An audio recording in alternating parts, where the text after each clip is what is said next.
মাননীয় মুখ্যমন্ত্রীর এসআর নিয়ে মাথা খারাপ হয়ে গেছে। অভিষেক ব্যানার্জি এবং মমতা বন্দ্যোপাধ্যায় পাগলের মতো দৌড়ে বেড়াচ্ছেন। মুর্শিদাবাদের দাঙ্গা হাঙ্গামা প্ল্যান করে বাঁধানো। দাঙ্গা হওয়ার আগে মৌলানা আলবানী তার একটি ফেসবুক পোস্ট পাওয়া গেছে।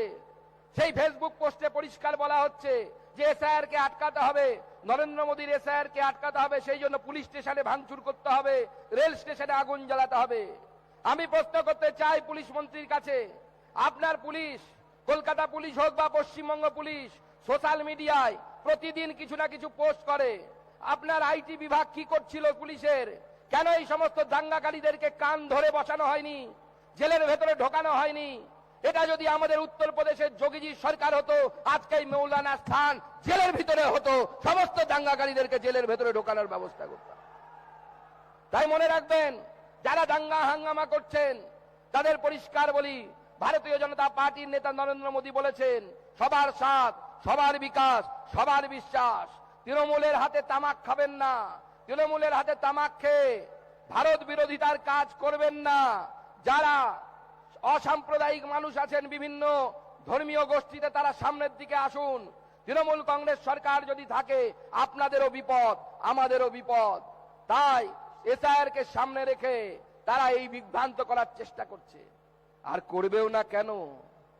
করবে না কেন?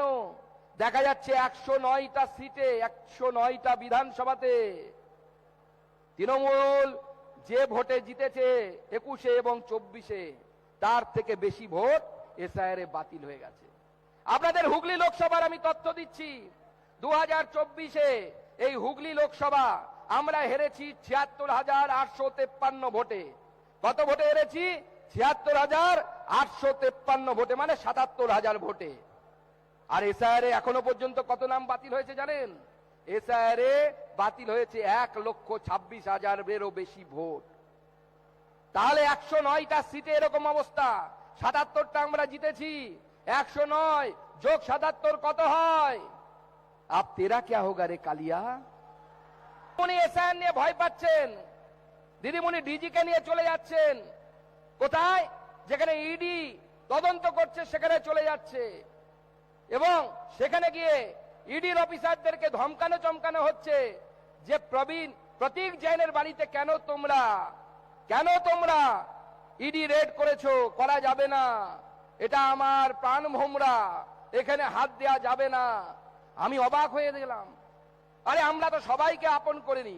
আমরা বাঙালি, অবাঙালি যারা পশ্চিমবঙ্গে থাকেন, বাংলা ভাষা বাদ দিয়ে অন্য ভাষায় যাদের মাতৃভাষা, আমরা তাদের মধ্যে আলাদা করি না। কিন্তু যে তৃণমূল কংগ্রেস বহিরাগত তকমা দেয় যারা হিন্দি ভাষায় কথা বলে তাদেরকে, আর যে তৃণমূল কংগ্রেসের বি টিম বাংলা পক্ষ, তারা বলে যে যারা গুটকাখোর তাদেরকে বলে হিন্দিভাষী মানুষদেরকে। আজকে সেই মুখ্যমন্ত্রী যেদিন তার বাঙালি নেতারা ধরা পড়ল, যেদিন পার্থ চট্টোপাধ্যায় ধরা পড়ল, দিদিমণি বাঁচাতে যাননি। যেদিন ফিরহাদ হাকিমকে ধরা পড়ল, তার বাড়িতে দিদিমণি যাননি। যেদিন মদন মিত্র ধরা পড়েছে, দিদিমণি তার বাড়িতে যাননি। কিন্তু যখন প্রতীক জৈন ধরা পড়ল, তার বাড়ি তো পশ্চিমবঙ্গে নয়, তিনি ঝাড়খণ্ডের বাসিন্দা, সেখানেই বড় হয়েছেন। তাকে বাঁচাতে দিদিমণি সঙ্গে সঙ্গে চলে গেল। আর দিদিমণির পেছনে ডিজি দৌড়চ্ছে, ডিজি পুলিশ। লজ্জা লাগে। আমরা যখন স্কুল কলেজে পড়তাম তখন একটা গান শুনতাম, দিদি তেরা দেবর দিবানা, তাই কি না? দিদি তেরা দেবর দিবানা, কুড়িও কো ডালে ডানা। এখন বলতে ইচ্ছা করছে, দিদি তেরা ডিজি দিবানা, ইডি কো ডালে ডানা। এই হয়েছে তৃণমূল কংগ্রেসের অবস্থা, তৃণমূল কংগ্রেসের পুলিশের অবস্থা। ডিজি দৌড়চ্ছে, যেখানে মুখ্যমন্ত্রী পেছনের ডিজি। আরে ডিজি সাহেব, পড়াশুনো করে আইপিএস পাস করেছেন, একটু তো লজ্জা শরম রাখবেন কিনা? রাখা তো উচিত। আপনি লজ্জা শরম রাখছেন না, দিদিমণির পেছন পেছন যাচ্ছেন। এটা কি ঠিক হচ্ছে? এটা তো দিদিমণির পেছন পেছন যাওয়া আপনার ঠিক নয়। আর তাও যদি সময় হয়ে গেছে, তাও যদি এই পড়াশুনো যারা তৃণমূল কংগ্রেসের নেতাদের পেছনে ঘুরতেন, তাও মান সম্মানটা বাঁচত। গত কয়েকদিন আগে ভাইপো এক জায়গায় ভাষণ দিচ্ছে, আমি তো শুনে মাথা খারাপ। বলছে রামমোহন রায়, রাজা রামমোহন রায় আমাদের সকলের শ্রদ্ধেয়, এই হুগলি জেলার মাটিতে জন্মগ্রহণ করেছিলেন। সেখানে ভাইপো বলছেন, এই রামমোহন রায় যদি না থাকতো তাহলে আজকে নাকি আমাদের মারা যখন মারা যেত, তার সাথে সাথে আমাদের বাবা কাকাকে নাকি চিতায় শোয়ানো হতো। রামমোহন দূর করেছিলেন সতীদাহ, আরে ভাইপো বলছে পতিদাহ, পতিকে জ্বালাও। এই রকমের মূর্খ নেতা তৃণমূল কংগ্রেসে হয়, অন্য কোনো পার্টিতে এই ধরনের মূর্খ নেতা পাবেন না। যেমন পিসি তেমন ভাইপো, এই ধরনের মূর্খ নেতৃত্ব তাদের পেছনে ঘুরবেন না।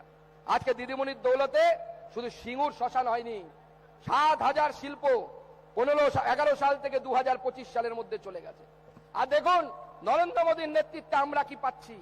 নরেন্দ্র মোদীর নেতৃত্বে আমরা আজকে মায়াপুর থেকে জয়রাম বাটি, একদিকে মায়ের বাড়ি মা শারদার বাড়ি, আর অন্যদিকে বৈষ্ণব তীর্থক্ষেত্র শ্রী চৈতন্য মহাপ্রভুর জন্মস্থান সেই মায়াপুর জুড়ে যাচ্ছে।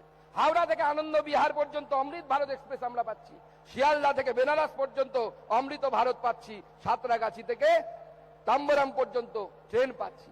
মাননীয় প্রধানমন্ত্রী নেতৃত্বে এত কিছু হচ্ছে। তাই মনে রাখবেন, আজকে আমাদের এখানে প্রচুর মা বোনেরা এসেছেন, তাদের আমি আশ্বস্ত করছি নরেন্দ্র মোদী সরকার এলে তৃণমূল ভয় দেখাচ্ছে যে আপনাদের লক্ষ্মীর ভান্ডার বন্ধ করে দেবে। এই মঞ্চ থেকে পরিষ্কার বলছি, তৃণমূল যত টাকা বলবে তার থেকে 50 টাকা বেশি হলেও আমরা লক্ষ্মীর ভান্ডারে দেব, এটা আমাদের গ্যারান্টি, এটা আমাদের গ্যারান্টি। তাই নরেন্দ্র মোদীকে স্বাগত করার সময় এসে গেছে, আর কিছুক্ষণের মধ্যে মাননীয় প্রধানমন্ত্রী এখানে আসবেন। তাই শুধু লক্ষ্মীর ভান্ডার বাড়বেই নয়, শিল্প হবে, কর্মসংস্থান হবে। আর তাই আমি বলে যাচ্ছি, মোদীর গ্যারান্টি 16 আনা, সিঙ্গুরে এবার হবে কারখানা, সিঙ্গুরে এবার হবে কারখানা, হবে কৃষি। এখানে প্রচুর আলু উৎপাদন হয়, কি হয়তো আলু চাষিরা আলু চাষ করেন তো। আপনাদের যা ক্ষতি মুখ্যমন্ত্রী করে দিয়েছে, গত কয়েক বছর ধরে উড়িষ্যাতে আলু যেতে দেয় না, তার ফলে কি হয়েছে, যে উড়িষ্যার আলুর বাজারটা আমার হুগলি জেলার কৃষকদের ছিল, সেই আলুর বাজারটা এখন উত্তরপ্রদেশের কৃষকদের চলে গেছে, আমাদের হাতে নেই। তাই মনে রাখবেন, হবে কৃষি, হবে শিল্প, সিঙ্গুর থেকেই নতুন গল্প। আর আজকে সেই নতুন গল্প শুরু হবে, নরেন্দ্র মোদীর হাত ধরে সেই নতুন গল্প শুরু হবে। সেই নতুন গল্প লেখায় আমরা সামিল হব তো, আমরা সামিল হব তো, হব তো। তাহলে 2 হাত তুলে বলুন আমার সাথে, ভারত মাতা কি। সেই দিন আসছে। আজকে মুখ্যমন্ত্রীর নেতৃত্বে শুধু আইন শৃঙ্খলার এই পরিস্থিতি হয়েছে তাই নয়। আরে মুখ্যমন্ত্রী, আপনাকে আমরা যখন ব্যর্থ মুখ্যমন্ত্রী বলি, তখন আপনি আমাদের উপর রাগ করেন। একবার দেখুন আপনার ঘরের লোক কি বলছে। আপনার ভাইপো জেলায় জেলায় সেবাশ্রয় করছে। এই সেবাশ্রয়টা কি? এই সেবাশ্রয় হচ্ছে যেখানে বিনা পয়সায় মানুষকে চিকিৎসা দেওয়া হয়, ওষুধ দেওয়া হয়।